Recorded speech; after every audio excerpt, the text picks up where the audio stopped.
नमस्कार, hot topic में आपका स्वागत है। मैं हूं अखिलेश शर्मा। बिहार में नीतीश कुमार के हाथों मुंह की खाने के बाद बीजेपी ने अब चुन चुन कर जेडीयू को निशाना बनाना शुरू कर दिया है। एक के बाद एक कई राज्यों में जेडीयू के विधायकों और नेताओं को बीजेपी में शामिल कराया जा रहा है। इसके पीछे केवल बिहार की हार का बदला लेना नहीं, बल्कि 2024 के लिए नीतीश कुमार का दावा भी कमजोर करना है।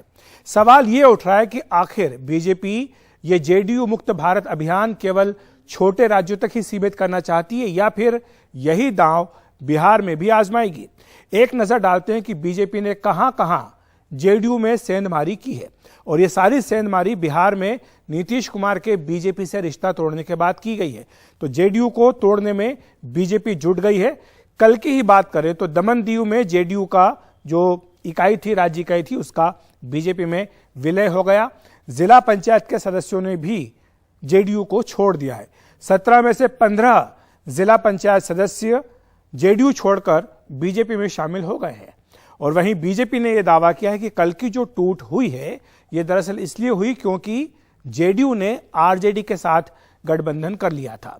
बाहुबली, भ्रष्ट और परिवारवादी पार्टी का साथ दिया, यह बीजेपी का कहना है, और इसी कारण जेडीयू यहां पर टूटी है। फिर उन्होंने यह भी दावा किया है कि विकास को गति देने वाली बीजेपी का जिस तरह जेडीयू ने साथ छोड़ा, यह उनके लोगों को पसंद नहीं आ रहा है। यही कारण है कि जेडीयू से लोग छोड़ करके बीजेपी में आ रहे हैं। इससे पहले की अगर हम बात करें तो मणिपुर में 6 जेडीयू के विधायक जीत करके आए थे इस साल के विधानसभा चुनाव में। इनमें से 5 बीजेपी में शामिल हो चुके हैं। मोहम्मद नासिर, इन्हें छोड़कर के बाकी सारे विधायक मणिपुर के जेडीयू के बीजेपी में आ चुके हैं। और इस तरह जो मणिपुर विधानसभा है उसमें बीजेपी के 32 विधायक जीत करके आए थे, लेकिन 5 जेडीयू के विधायकों के आने के बाद यह संख्या 37 पर पहुंच चुकी है। इसी तरह अरुणाचल प्रदेश में भी बीजेपी ने जेडीयू को करारा झटका दिया है।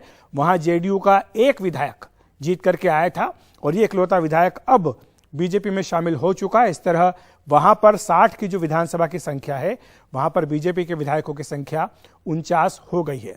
और दरअसल इसके पीछे रणनीति यह भी है कि जेडीयू जो राष्ट्रीय पार्टी बनने का सपना देख रही है उसे झटका दिया जाए, क्योंकि अभी तक जेडीयू की 3 राज्यों में ताकत थी, बिहार, अरुणाचल प्रदेश और मणिपुर।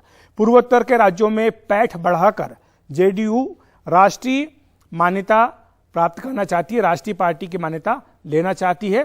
और मणिपुर, अरुणाचल के बाद अब उसे दमन दीव में भी बीजेपी ने झटका दे दिया है। राष्ट्रीय पार्टी बनने का फायदा इसलिए बनना चाहते हैं क्योंकि इससे पूरे देश में एक ही सिंबल पर, एक ही चुनाव चिन्ह पर चुनाव लड़ सकते हैं।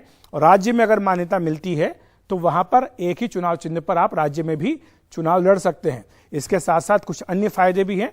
दफ्तर के लिए सस्ती जमीन मिल जाती है, आकाशवाणी और दूरदर्शन पर एयर टाइम मिल जाता है, साथ ही जो वोटर्स लिस्ट होती है वो मुफ्त में मिल जाती है। तो ये कुछ सुविधाएं हैं राष्ट्रीय स्तर पर मान्यता के लिए। शायद यही कारण है कि जेडीयू हो या फिर आम आदमी पार्टी हो, पूरी कोशिश कर रहे हैं ये मान्यता प्राप्त करने के लिए। लेकिन अभी तक केवल 7 ही ऐसे दल हैं जिन्हें राष्ट्रीय दल के तौर पर मान्यता मिली हुई है, जिसमें सबसे आखिर में टीएमसी को ये मान्यता दी गई थी। जेडीयू के अलावा जैसा हमने कहा है कि आम आदमी पार्टी भी राष्ट्रीय दल की मान्यता लेने की दौड़ में काफी लंबे समय से है। गुजरात में वो इसीलिए पूरा जोर लगा रहे हैं, हिमाचल में जोर लगा रहे हैं, ताकि 4 राज्यों में अगर उनका प्रदर्शन अच्छा हो जाता है तो उन्हें ये मान्यता मिल सकती है। इसके अलावा 2024 के लिए दावेदारी मजबूत करने की कोशिश भी इसके जरिए दोनों ही पार्टियों की तेज हो जाएगी। तो ये सारे समीकरण हैं जिनके चलते शायद बीजेपी कोशिश कर रही है कि जेडीयू को रोका जाए, और इसी कारण एक एक करके सभी राज्यों में उसे चोट पहुंचाने का प्रयास बीजेपी की ओर से किया जा रहा है। तो क्या यह प्रयास केवल अन्य राज्यों तक सीमित रहेगा या बिहार में भी इसका असर देखने को मिलेगा? हमारे साथ उपेंद्र चौहान जी हैं, बीजेपी के नेता, और साथ ही अरविंद निषाद हैं, जेडीयू के प्रवक्ता। आप दोनों का बहुत बहुत स्वागत है एनडीटीवी इंडिया पर। सबसे पहले अरविंद निषाद जी, आपके पास आना चाहूंगा। आपकी पहली प्रतिक्रिया, जिस तरह से अरुणाचल प्रदेश, मणिपुर और अब दमन दीव में जेडीयू को तोड़ा है बीजेपी ने। देखिए, भारतीय जनता पार्टी के राष्ट्रीय अध्यक्ष माननीय जेपी नड्डा जी ने जो पटना में आकर के बोला था कि इस देश में अब क्षेत्रीय पार्टियां नहीं रहेगी, सिर्फ भारतीय जनता पार्टी ही रहेगी, उसके पहले ही हम लोगों ने, आदरणीय मुख्यमंत्री नीतीश कुमार जी ने बिहार मॉडल प्रस्तुत करते हुए इंडिया मॉडल देने का जो काम किया है, वही इंडिया मॉडल आपके आगे आने वाले दिनों में दिखाई पड़ेगा। और उस दिशा में आदरणीय मुख्यमंत्री नीतीश कुमार जी पूरी तन्मयता के साथ लग चुके हैं और सभी मोदी विरोधी दलों को इकट्ठा कर करके देश में एक नई सरकार गठन करने की दिशा में जेडीयू और नीतीश कुमार जी लगे हुए हैं, जिसकी पहली कड़ी में मुख्यमंत्री नीतीश कुमार जी की जो दिल्ली यात्रा हुई और उस दिल्ली यात्रा में सभी दलों के नेताओं ने हाथों हाथ लिया और मुख्यमंत्री नीतीश कुमार जी की बातों को गंभीरता से सुना।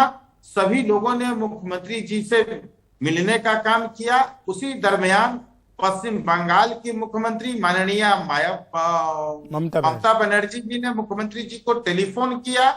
टेलीफोन करने के साथ उनको आश्वासन दिया कि भाई हम इस आपके अभियान के समर्थन में हैं।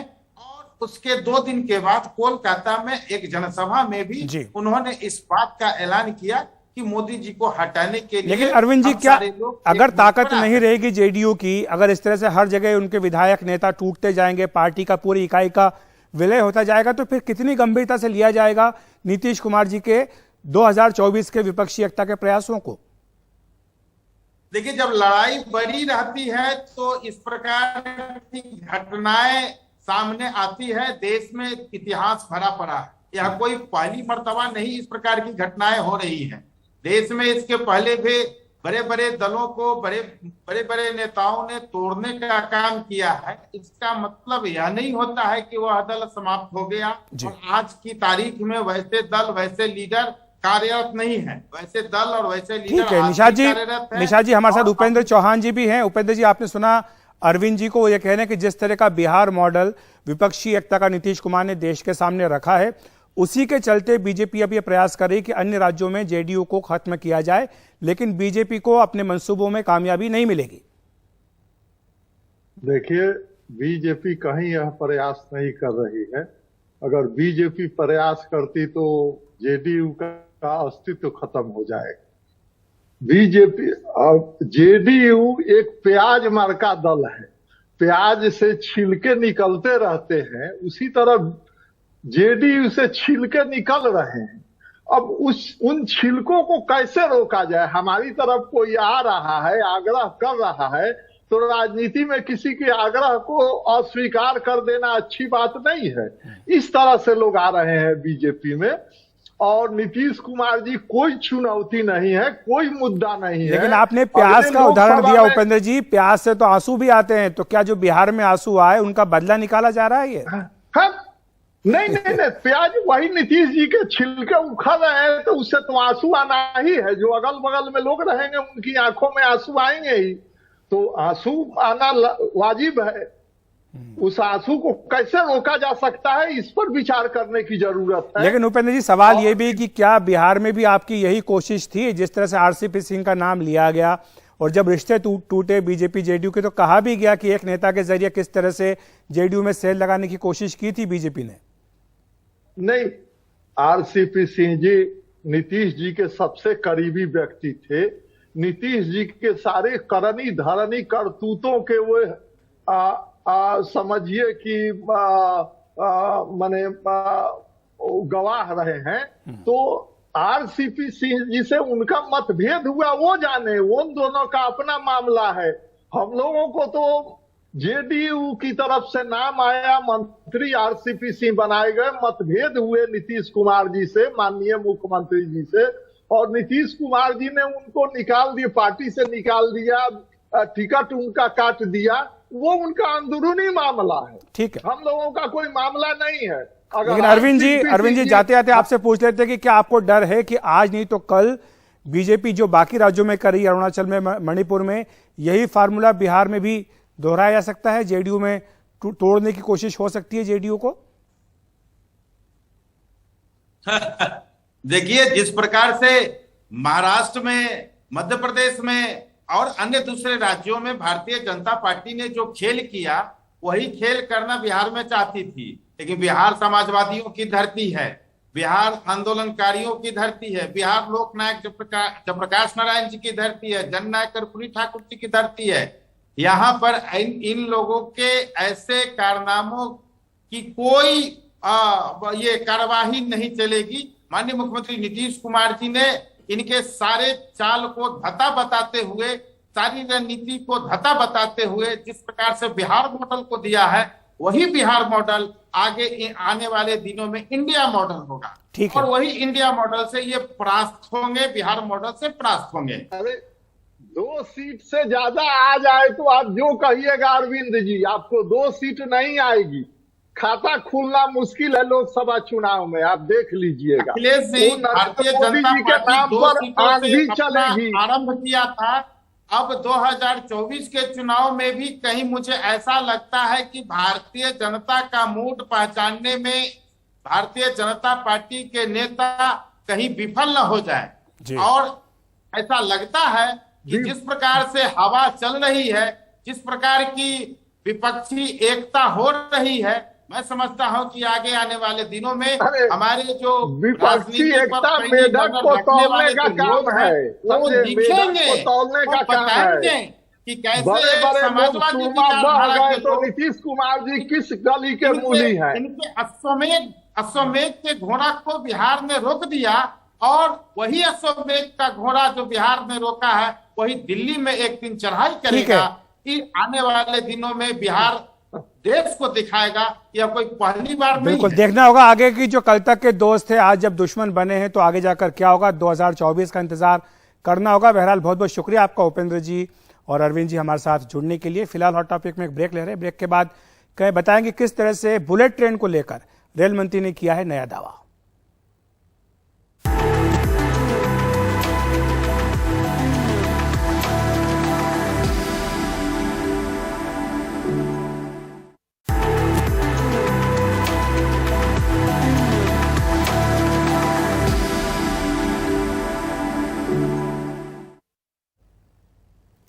प्रधानमंत्री मोदी 30 सितंबर को गांधीनगर से मुंबई के बीच वंदे भारत एक्सप्रेस का लोकार्पण करेंगे। गांधीनगर पहुंचे रेल मंत्री अश्विनी वैष्णव ने कहा कि अहमदाबाद से मुंबई के बीच बुलेट ट्रेन प्रोजेक्ट का काम भी तेजी से आगे बढ़ रहा है। बुलेट ट्रेन जो देश के लिए एक बहुत ही महत्वपूर्ण प्रोजेक्ट है, मुंबई से अहमदाबाद के बीच में पहला सेक्शन, इस सेक्शन में बहुत अच्छी प्रगति हो रही है। करीब करीब 80 किलोमीटर से ज़्यादा पिलर्स बन चुके हैं। जितने भी स्टेशन हैं सभी स्टेशन पे तेजी से काम चल रहा है। पहली वंदे भारत जो चालू होगी वो गांधीनगर से मुंबई के बीच में सर्विस चालू होगी। 30 तारीख को इसका माननीय प्रधानमंत्री जी देश के प्रति लोकार्पण करेंगे। तो हॉट टॉपिक में इतना ही। नमस्कार।